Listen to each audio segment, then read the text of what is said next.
Então, continuando a nossa saga do livro Os Dragões, do Wanderlei de Oliveira, ainda na parte introdutória, ele traz uma questão que é a seguinte, que as religiões, elas construíram uma ideia de que a gente precisa se distanciar, se afastar de tudo aquilo que tem relação com aquele conceito de inferno, como se fosse algo externo a nós, como se a gente não tivesse absolutamente nada a ver com o que acontece lá. Só que é justamente o contrário que a espiritualidade vem nos dizer. Eles nos dizem que a gente precisa urgentemente compreender melhor, entender melhor tudo o que acontece nessas faixas vibratórias mais próximas da nossa psicosfera terrena, essas faixas vibratórias mais densas. Entender como que isso nos afeta, porque não vai ter regeneração, não vai ter um planeta regenerado sem que toda essa lama psíquica da Terra seja limpa. Não vai ter paz na humanidade enquanto a gente não zelar pela nossa família espiritual que está lá atolada nos lamaçais do sofrimento. Então a gente precisa entender que tudo isso faz parte de nós e que provavelmente a grande maioria de nós hoje encarnados aqui já esteve lá, ou veio diretamente de lá, ou em algum momento da existência esteve lá nesses lodaçais, e que é só bobear, já cai lá de novo. Mas uma frase muito interessante que ele traz aqui, que a espiritualidade trouxe, e que eu acredito que, assim, é o que resume basicamente a ideia por trás desse livro, é a seguinte: esse submundo das zonas inferiores, das zonas densas, esse submundo é o inconsciente da humanidade que brota das profundezas para a remissão urgente. Esse submundo é o inconsciente da humanidade que brota das profundezas para a remissão urgente. O que ele quer dizer com isso? Que o submundo, que é as zonas umbralinas, as zonas de vibração densa, o que é conhecido por algumas pessoas como o inferno, são as zonas, os planos espirituais que eles estão logo abaixo da crosta terrestre. São as zonas que estão mais próximas de nós. Logo, são as que mais exercem influência, que mais nos afetam aqui enquanto encarnados. Essas realidades, elas são alimentadas pelos nossos sentimentos, pelas nossas emoções, pelas nossas atitudes sombrias, reprimidas e negligenciadas por nós. São as emoções e os comportamentos que a gente ainda não se tornou consciente deles. Esses sentimentos, essas emoções, esses comportamentos, eles vêm à tona para quê? Para que a gente possa nos redimir como espírito, para que a gente possa reconhecer eles, trabalhar, transmutar, transformar essas emoções, esses sentimentos, porque somente enfrentando essas sombras que a gente vai conseguir progredir tanto espiritual quanto moralmente. E o crescimento, a evolução, o progresso da humanidade, o nosso progresso enquanto consciência humana, depende de como que a gente lida com esses instintos, com esses desejos, com essas forças emocionais mais primitivas e mais profundas do nosso ser. E ignorar ou reprimir isso só vai impedir, vai atrasar o nosso desenvolvimento espiritual. Não só o nosso como indivíduo, mas de todo o coletivo, porque a gente faz parte do todo. Nós somos pequenas pecinhas que fazem parte de um todo. E o todo só muda quando todas essas pequenas pecinhas mudarem também. Mas mas como que eu vou mudar? Como que eu entendo isso? O que é essa sombra? O que é isso? Um exemplo prático. Por exemplo, uma pessoa que toda vez que alguém critica ela, mesmo que seja uma crítica construtiva, uma crítica que seja de alguém que ama ela, que quer o bem dela, que quer ver ela melhorar, dar aquele toquezinho, toda vez que ela recebe essa crítica construtiva, a pessoa reage com raiva e ela se sente profundamente ofendida. Isso é uma sombra, porque isso pode ter raízes em um trauma, em uma insegurança que está guardada lá no inconsciente dela. Pode ser uma experiência passada de rejeição, de desvalorização, que a pessoa se sentiu rejeitada, desvalorizada. E essa raiva desproporcional sobre essa situação, essa negação, essa ofensa que ela sente toda vez que alguém chega e dá uma crítica construtiva, é a sombra dela emergindo, vindo à tona, porque ela não está consciente disso. Ela sente a raiva, ela se sente ofendida, mas ela não consegue entender por quê. Então, esse é um sinal, é um alerta da causa verdadeira dessa reação, que seria o trauma, que seria a insegurança, que seria essa experiência passada em que ela se sentiu rejeitada, se sentiu desvalorizada. Então, toda reação intensa que a gente sente em relação a algo externo é uma oportunidade para a gente perceber que algo mais profundo precisa ser resolvido. Toda reação de ódio, de raiva, de frustração, de incapacidade, de impaciência, de ansiedade, é um sinal, é um alerta de que existe algo aqui dentro que precisa ser tratado, que tem uma ferida aberta. E aí a gente tem duas escolhas. Ou eu posso usar esse desconforto como um convite para entender e curar a raiz emocional desse problema, ou eu posso continuar ignorando e reprimindo isso a minha vida toda até que essas reações elas se intensifiquem cada vez mais e acabem prejudicando os nossos relacionamentos ou até mesmo a nossa saúde emocional. Aí eu vou reprimir isso a minha vida toda e vou ser aquela pessoa que, ai meu Deus, a Karina não dá pra falar nada pra ela. Tudo ela se ofende, tudo ela reage com raiva, com ódio, não dá pra falar absolutamente nada. Entende?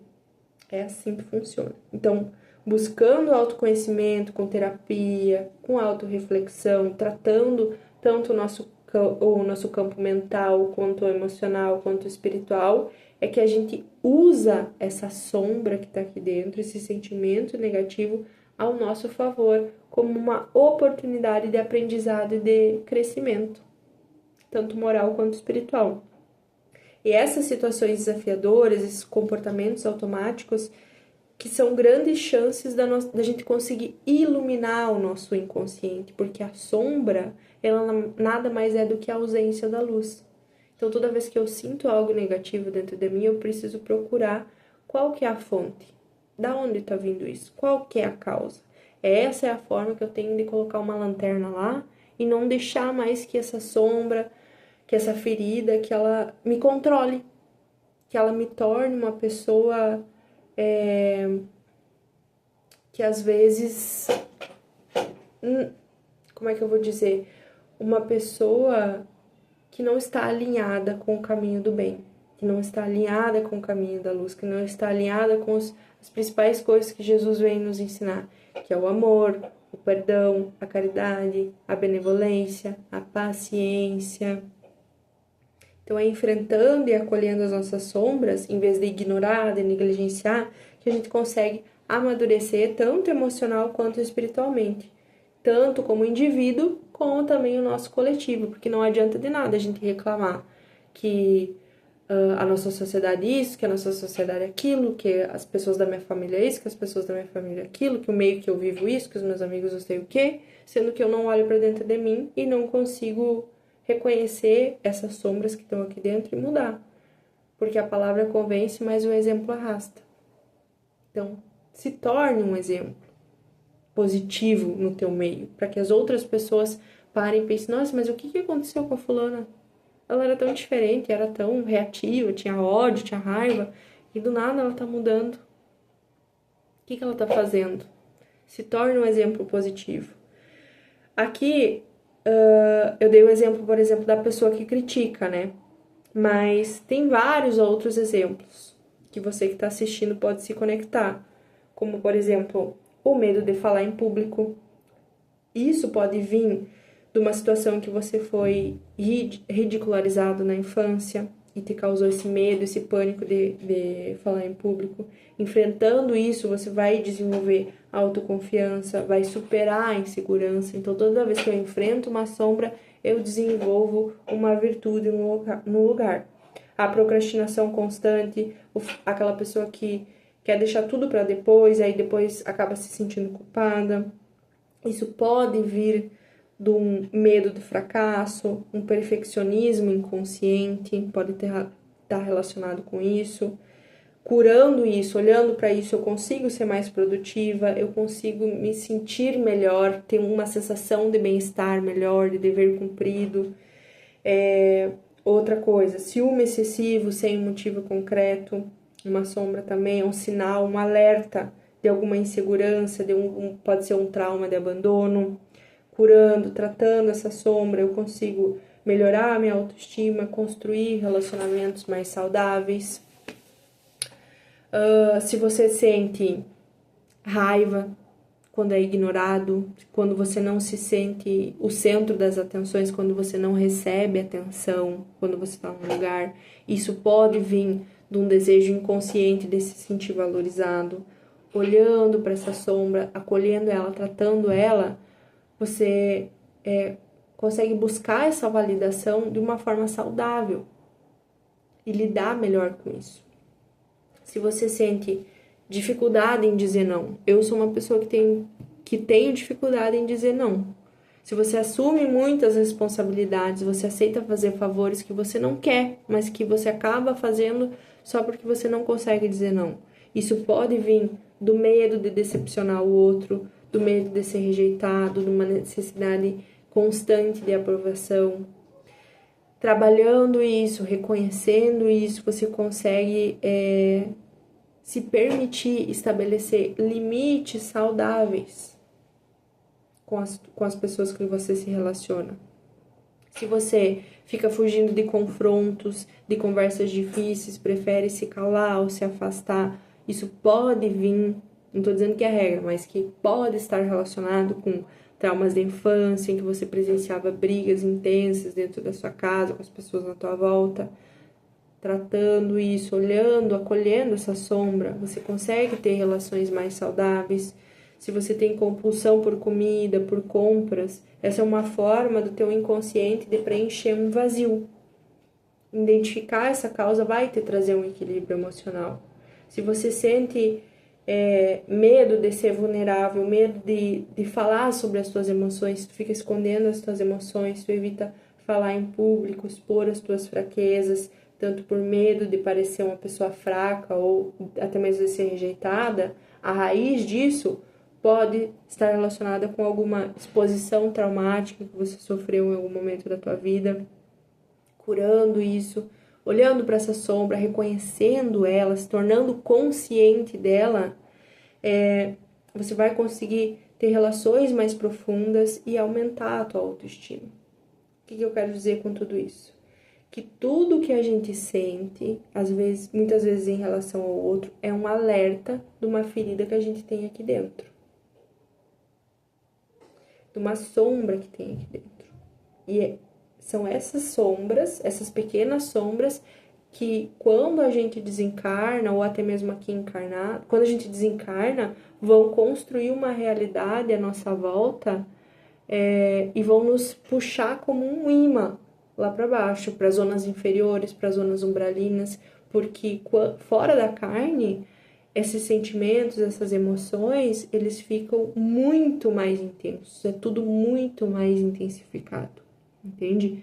E até mesmo aqui, a gente sintoniza com esses sentimentos, a gente abre brechas para entrar cada vez mais energia negativa na nossa vida. Então, o que a gente tem que se perguntar é: eu quero ser a pessoa que vai a minha vida toda negligenciar, reprimir esses sentimentos negativos e desperdiçar essa oportunidade de redenção e de reparação para o meu espírito que eu tô tendo nessa vida aqui hoje enquanto encarnado? Ou eu vou trabalhar para isso, olhar para essas sombras? Não é uma coisa fácil de fazer, é uma coisa bem difícil, dependendo do que a gente tem guardado aqui dentro, dói muito. E é um caminho muito solitário esse de descoberta, de iluminação da própria sombra. Ninguém vai poder fazer por ti, só você mesmo. Mas é uma coisa que vale cada choro, cada joelho ralado, sabe? Porque é algo que vai te edificar espiritualmente. Aquilo não vai te afetar mais. Você sabe que tá ali dentro, mas é algo controlado. Eu não deixo mais que isso se externe e que afete as relações com as pessoas na minha volta. Assim eu consigo ser uma pessoa que está mais conectada com vibrações mais altas. Eu consigo ser uma pessoa que emana amor, que emana compaixão, que emana, que faz caridade. A caridade não significa você também só dar dinheiro para os outros ou comida, enfim, mas também tem a caridade emocional, a caridade sentimental de você acolher o outro. Às vezes a pessoa só quer ser ouvida, você conseguir ser uma pessoa que tem empatia pelo outro, pelo próximo, sabe? Então essa é a reflexão que ele vem nos trazer assim inicialmente, sobre essa importância da gente refletir sobre essa relação que a gente tem com as zonas inferiores. Porque é isso, as zonas inferiores, elas estão dentro de nós. E se a gente não trabalha isso, se a gente negligencia, se a gente reprime esses sentimentos negativos todos, aqui são pequenos exemplos que eu listei acima, mas que a grande maioria de nós tem. Quem não tem a dificuldade em dizer não? Quem não tem dificuldade em falar em público? Algumas pessoas têm uns, outras pessoas têm outros, mas elas fazem parte de nós. Somos nós que alimentamos essa energia psíquica densa, essas zonas inferiores. Aí tu pode pensar, mas é uma coisa tão boba. Será? Será que você vai pensar assim quando você desencarnar? Será que vai ser uma coisa boba? Será que isso vai te trazer uma culpa que vai te consumir e te puxar lá para baixo? Para ficar lá no ladaçal pensando assim, meu Deus, eu precisava só desenvolver aquela virtude e tal, me livrar do meu orgulho, me livrar da minha arrogância. E eu achava que era uma coisa boba, que era uma coisa irrelevante, mas hoje isso tem um peso tão grande. Me traz tanto arrependimento, me traz tanta culpa que é algo que eu não consigo nem suportar. Porque quando o espírito sai da carne, as coisas ficam muito mais intensas, principalmente o arrependimento e a culpa. Então, entender como que toda essa estrutura das trevas funciona é o que vai nos dar a direção para a gente trilhar o caminho do bem. É o que vai nos dar a direção para a gente nos manter nesse caminho, para que a gente consiga lidar e lutar contra as nossas próprias sombras, porque são elas que alimentam o todo, lembra? Somos pequenas partes de um todo. Se a gente negligencia, se a gente não reconhece as nossas sombras, o todo também continua vibrando naquela energia densa, naquela energia psíquica de maldade, de arrogância, de vaidade, de ego. Nós somos parte do todo, nós também temos a nossa responsabilidade. E também, uma coisa muito importante que ele fala sobre a gente ter em mente que há uma parte de nós em cada um desses seres que estão lá embaixo, e um pouco deles em cada um de nós.